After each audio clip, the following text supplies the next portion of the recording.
काशीपुर में कोरोना संक्रमण के दौरान गंभीर मरीजों को बेहतर इलाज मुहैया कराने के लिए दी गई इजाजत का निजी अस्पताल गलत फायदा उठाते नजर आए हैं। दरअसल शासन प्रशासन ने क्षेत्र के कई निजी अस्पतालों को कोविड मरीजों का इलाज करने की इजाजत दे दी है, लेकिन बावजूद इसके निजी अस्पताल अब भी मनमानी कर रहे हैं, जिसके चलते लोग इलाज के लिए भटकने को मजबूर हैं।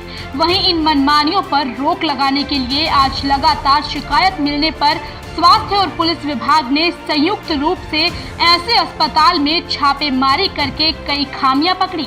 वहीं इस दौरान एक निजी अस्पताल के खिलाफ मुकदमा भी दर्ज किया गया। आपको बता दें कि काशीपुर क्षेत्र में बढ़ते कोरोना मामलों को देखकर प्रशासन ने 10 निजी अस्पतालों को कोविड इलाज के लिए इजाजत दी है, लेकिन बावजूद इसके कई निजी कोविड अस्पताल सरकार की गाइडलाइन की धज्जियां उड़ाकर अपनी मनमर्जी से कोविड मरीजों को भर्ती कर आपदा में अवसर ढूंढते हुए मनमर्जी रकम वसूल कर रहे हैं, जिस पर शिकायत मिलते ही आज कोरोना नोडल अधिकारी डॉक्टर अमरजीत साहनी और सीओ अक्षय प्रहलाद कुंडे और कोतवाली प्रभारी संजय पाठक ने अस्पतालों में चेकिंग की। इस दौरान हकीकत कुछ और ही नजर आई। छापामारी टीम ने इस दौरान निजी अस्पतालों के भर्ती रजिस्टरों को चेक किया तो अस्पताल संचालकों की हकीकत सामने आई। रजिस्टर में जहां सभी बेड फुल दिखाए गए थे, तो वहीं जब कोविड वार्ड का भौतिक निरीक्षण किया गया तो वहां आधे से अधिक बेड खाली नजर आए। यही नहीं, आईसीयू वार्ड में भर्ती कोविड रोगियों को उनके परिजन खाना और जरूरी सामान खुद ही पहुंचा रहे थे, जिस पर अस्पताल के खिलाफ कड़ी कार्रवाई की गई है।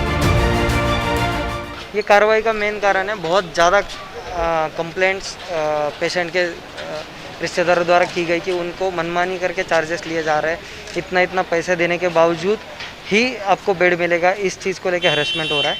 तो कुछ लोगों ने हमारे पास, एसडीएम सर के पास, इवन डीजीपी सर और चीफ मिनिस्टर डेस्क तक इस चीज़ की कंप्लेंट दी। इसी के अंतर्गत कार्रवाई की।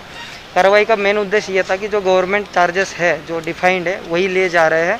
फिर कंप्लेंट ये भी था कि पेशेंट फर्जी दिखाए जा रहे हैं और बेड ऑक्यूपाइड करके दिखाए जा रहे हैं।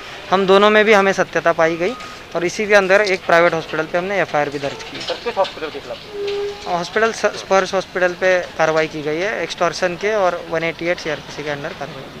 सर, मानकों में क्या क्या उल्लंघन पाया गया? मानकों में ये उल्लंघन पाया गया है कि जो रिक्वायरमेंट, जो ज़रूरतें कोविड पेशेंट को देनी चाहिए गवर्नमेंट रूल से, वो नहीं दी जा रही है। खाना पीना आराम से लोग कोविड पेशेंट तक, कोविड वार्ड्स तक जा रहे हैं और सर्व कर रहे हैं। उसके साथ ही जो कैटेगरीज गवर्नमेंट ने डिसाइड की है उसके लिए क्या केयर होना चाहिए वो है नहीं। फिर रिसेप्शन पे जो लिस्ट मेंटेन की जा रही है और बेड एक पेशेंट को दिखाई जा रही है, but actual physical verification police द्वारा किया गया, उसमें वो बेड खाली मिली है या पेशेंट पाया नहीं जाता है।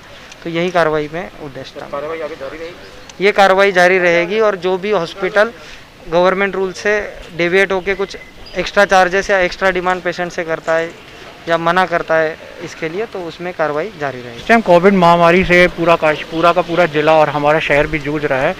इस समय पे सिर्फ कार्रवाई इस बात पे की जा रही है कि जो गवर्नमेंट्स ने अपने रेट्स दिए हैं, जो उन लोगों से, जनता से वही रेट लेने हैं, उसमें जो है ये लोग एक्चुअल वो रेट ना लेकर ज़्यादा इन लोगों से ले रहे हैं पैसा। और अंदर बेड्स की व्यवस्था होने के बावजूद भी ये बाहर से ही मरीज को मना कर दे रहे हैं कि हमारे यहाँ पे बिस्तर खाली नहीं है। इसका क्या कारण है, इसको जानने के लिए अभी मैं और सीओ साहब निकले हैं और सभी अस्पतालों में देख रहे हैं कि क्या बेड की सुविधा है। और यहाँ पे एक परेशानी देखी गई कि आईसीयू बेड्स के अंदर ही जो उनके रिश्तेदार हैं वो अंदर बाहर आके आवाजाही कर रहे हैं और अपने घरों से खाना लाके उनको पहुँचा रहे हैं। इससे संक्रमण और ज़्यादा फैलने की खतरा फैल रहा है। इस संक्रमण को कम करने के लिए हम लोग देख रहे हैं कि कहाँ हम लोग की ऐसी ढिलाई रह गई जिससे कि संक्रमण रोज़ फैलता जा रहा है। सर, बात एम्बुलेंस चालकों का जब भी उनको कॉल किया था तो वो कहते हैं कि हमारी एम्बुलेंस खाली नहीं है और वो लोग मरीज को देख के कि इस टाइम पे उसकी ये परेशानी चल रही है और उसका पूरा फ़ायदा उठा रहे हैं और उनसे मनचाहा रेट ले रहे हैं। मैं परेशान है किस मामले को लेकर? इस पर में हमारे पापा एडमिट हैं। परेशान किया साहब, कहाँ से हम लोग पैसे लेकर गए हैं। बहुत महंगा बेड का चार्ज है। चार्ज भी साहब जेब के खर्च से लिया जाता है। जेवर भेज देंगे, ज़मीन भेज देंगे, लेकिन कुल मिला करके पेशेंट की केयर तो हो। मम्मी मेरी वहाँ पे 24 आवर्स हैं वहाँ पे मौजूद। कितना पैसा खर्च कर चुके हैं आप? अभी मैंने जमा तो मुश्किल से 30,000 रुपये किया है, लेकिन मेडिसिन मेरी डेली करंट में आती हैं। अब मैं उसी पैसे की व्यवस्था बनाने में लगा रहता हूँ। कितने दिन हो गए आपके मरीज? मेरी 3 तारीख में एडमिट हुए हैं पापा। खबरों से जुड़ने के लिए हमारे चैनल को सब्सक्राइब करें और बेल आइकन दबाना ना भूलें।